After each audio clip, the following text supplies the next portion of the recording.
What I'd like to do is introduce Mr. John Kroger, who is the Chief Learning Officer for the Navy, former Marine himself. I think it's second recon, actually, going back. Sir, are you able to hear us okay?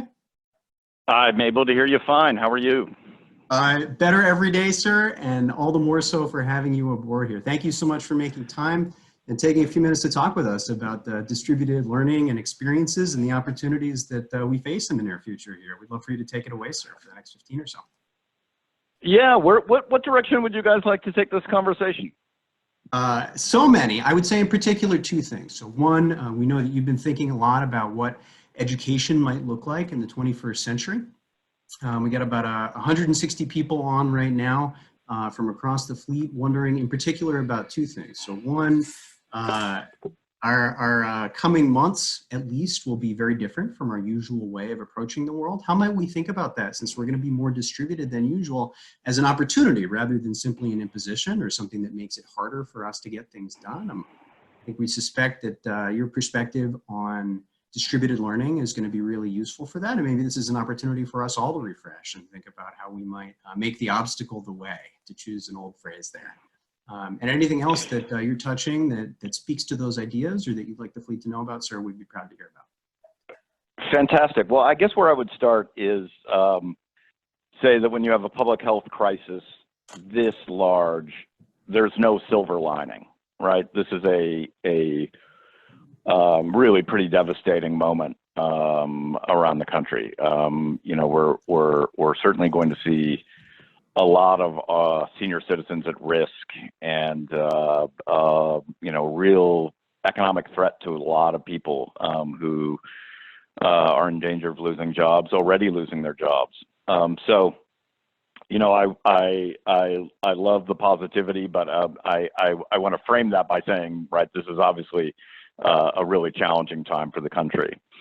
I guess when I think about what's happening on the education side, so virtually all of our military educational institutions are moving to 100% online education, and probably the most remarkable one, the Brigade of Midshipmen at the Naval Academy were off on spring break, distributed all over the globe. They've returned to the United States, but they've returned to their home of record. And so we're going to have the Brigade of Midshipmen pursuing their education online. That is also what you're going to be seeing at all of our other institutions. So the War College is moved to mostly online. Same with the Naval Postgraduate School. Same for Marine Corps University. What are the downsides? There's certain things that are really hard to do in a distributed environment when you're talking about education. One of them is laboratory work. And obviously, if you're an engineer or a scientist, it's very hard to do graduate level or senior level undergraduate work without access to your lab. So, you know, this is a great reminder as we do move to a very distributed environment that there's some things that you do need an in-person presence for. The other big drawback is we're just not prepared to do classified education, particularly education that really draws upon weapon systems capabilities or the capabilities and vulnerabilities of our adversaries in a distributed environment. We typically do those in a skiff, and we really don't have, I think, a secure way to do that on a broad level basis. Other than that, we are going to be doing tons of online education for the next 3 months. And if there's something to be excited about, it's this. You know, we've really always had a model of education throughout the fleet that is, I would say, episodic and in residence. So education is something you do for a discrete period of time in your career, and you tend to do it at a brick and mortar institution. And this is an overgeneralization, but it's generally accurate. And we are moving now, right, to put all of our classes online. And this is going to help jumpstart us to what I think the future looks like. I think the future looks like continuous education. I think it looks like education that's much more broadly distributed across the fleet. So education not just for a few selectees to go to particular schools, but really much more broad-based. And finally, distributed across the globe.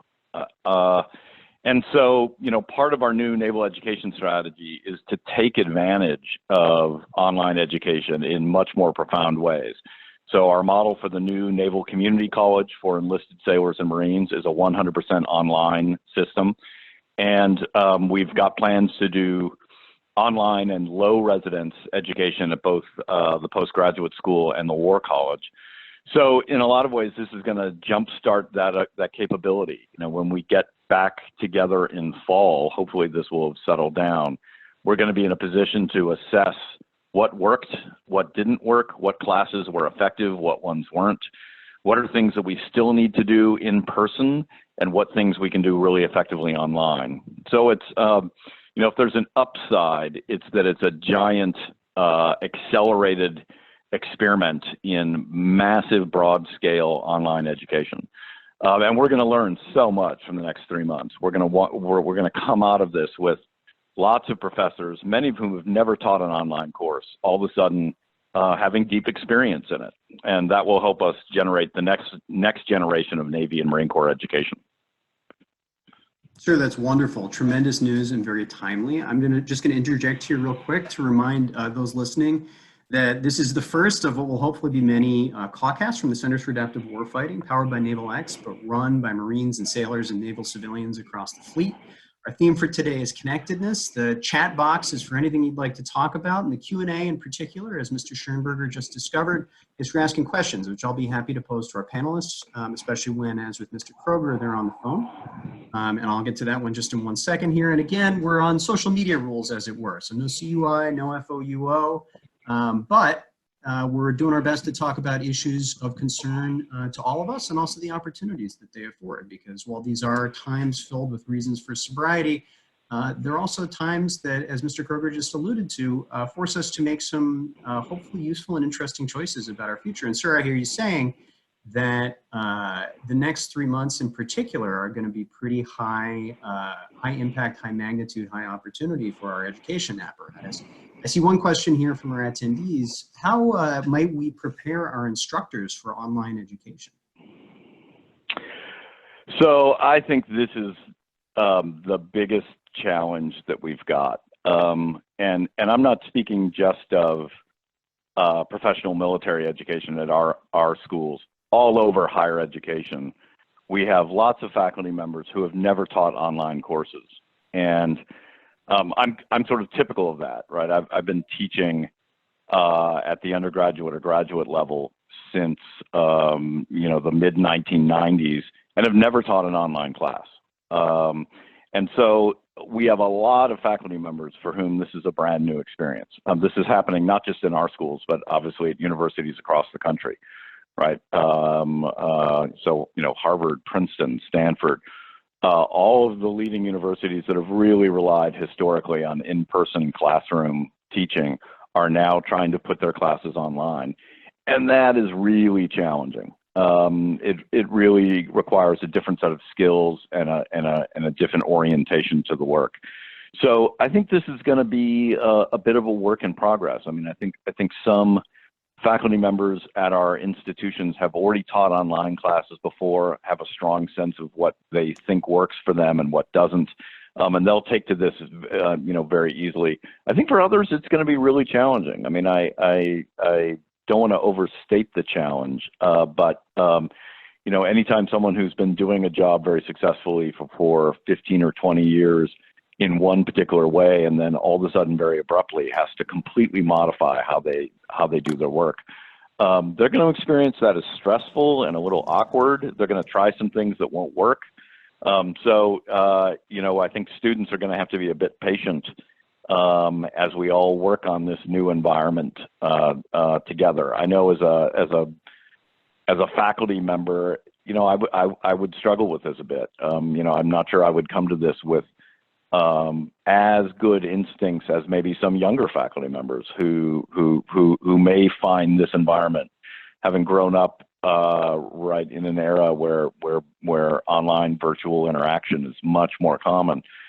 They may take to it really well. So I think it's hard to predict in general, but what I will say is that we will come out of this with a whole lot of classes that have never been put online, ready for online education. And we'll have a much deeper capability in our faculty to teach online. Once you've done it for a couple months, and that's clearly where we'll be for the next 2 months, they will have skills that they never had before, and that will give us capabilities that we don't have. You know, one of the things I'm excited about, the Naval Education Strategy, which we released last month, calls for a new 20-course online curriculum that could be used by both our military personnel and our civilians to pursue a master's degree. We're going to have a huge array of courses now to pick from that will be the core of that program, because we're taking basic offerings from the War College, the postgraduate school, and the Naval Academy and making online courses out of them. So, like I said, not a silver lining. We're in a giant global health crisis, but there are some things that will accelerate, not slow down, our move toward the educational future. Sure, I think that actually moves nicely into what we might think of as the last set of questions here, given our time box. I have two which I think dovetail nicely. The first is recognizing or perhaps suggesting that there's a stigma attached to online learning. Do these next few months present the opportunity to dispel that stigma and show that it can be equal or superior in many ways? And then on top of that, is there any distinction that needs to remain between training and education, as is so often the case in our military apparatus? Sure. So let me start with the second one first. I think of training and education as being located along a unified spectrum of learning. You might think of, you know, training at the far left and education at the far right. I do think they're somewhat distinct. When I think of training, I think of skills and capabilities that are needed to immediately perform some operational task. Education, I think, can have an operational component, but I really think is much more about development of long-term analytic and creative problem-solving capabilities. But I think these things are on a spectrum, right? And so you have training programs that also have huge intellectual development value. And similarly, some of our educational programs that are really about critical thinking and analytic capability also have a very immediate real-world practical value. So I don't think you can simply put them in two categories. I think it's all on one spectrum. With respect to the stigma about online education, I would say this. I have a preference for blended or part online, part in residence education. I think there's a real value to face-to-face interactions. But I think that with the task that we have, which is educating a workforce of 900,000 people, we're never going to be able to educate that deep workforce, very large workforce, by taking everyone physically to a brick and mortar campus. So we're going to have to be great at online education. I think there is a stigma, and I think it's going to disappear. If people are interested in this, there's a great article in today's New York Times by Mitchell Stevens, who's a sociologist and educational innovation guru at Stanford. Mitchell's a friend of mine, and he's writing about how this will accelerate a move toward online education in the country. If there was a stigma, boy, I think that's changing as Harvard University becomes a 100% online university for the next 3 months. So I do think that's going to change. I think, though, it'll also bring into focus what the value of our in-person interactions. And ultimately, I hope to see an educational system that's got both, that we do a lot online, but we also take the time to do in-residence education and get the benefit from that as well. Outstanding, sir. I have one last one for you here, which has actually been posed by our next panelist. This is Colonel Lyons out at Naval Postgraduate School, and I think it'll lead us nicely into the talk that he's going to give. Is there a common analytical framework for the assessment of the online experiment? We heard you say earlier, and I think we're excited to learn how this is going to work, that one needs to know the effectiveness of one's educational interventions, and that the next few months might afford some particular opportunities to see how that's working. So the one thing I would say is, you know, we obviously looked at what data there is about the effectiveness of online education when we were working on the model for the Naval Community College. And if you look at the data, there's one thing we're very certain of, which is that for foundational intellectual work, so we're talking about basic capabilities in reading, writing, communication, problem solving, math and quantity-based skills. Online education is just as effective as in-person education. And we have a lot of data at this point piled up to that effect. That was not true 10 years ago. It really is true today as we've gotten very good at online education. So, you know, I'm very confident that a program of associate's degrees, like we're planning with the community college, will be very effective online. I think we're going to have to explore what online graduate level education looks like. And I think we're going to see radically different results based on the differences in teaching styles and methods. You know, I do know that one major university, they shared this information with us, and so I won't out who they are. But one major university has been running a MBA program in both a traditional format and a low residence format, with students only coming on campus every 6 weeks for short periods of time.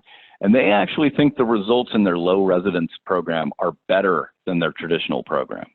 And that's really interesting to me, right? So I think we're going to find that some things work really well, that some things we try will work really poorly. And so hopefully we're going to, individual campuses will sort of collect data on what they think worked and didn't work. And then I would go back to sort of, you know, where I started, which is there are parts of education that need to be done in a physical location. We're not going to be able to do serious science and engineering graduate level work without labs. And, you know, a lot of that work, particularly in the more structural or materials level of engineering, is going to have to take place in specific labs with very expensive equipment that can't be reproduced or replicated on a distributed level. And similarly, we've got some classified education that we're probably not going to be comfortable with floating around the internet. And so you're going to see, I think, greater clarity after these 3 months about what techniques work, what don't, what kind of subjects work great for online education, and what ones we really think need to be done in person. Sure, that's wonderful. Thank you so much. Team, folks assembled, Marines and sailors from across the fleet, naval civilians, this has been Mr. Kroger, our Chief Learning Officer, who made time in his schedule on short notice to talk to us all today and to answer questions from the crowd. We'll try to get the questions that we didn't get to him offline. Sir, thank you so much for taking the time today. We really appreciate it. Hey, really appreciate it. Thanks so much for hosting. Thank you, sir.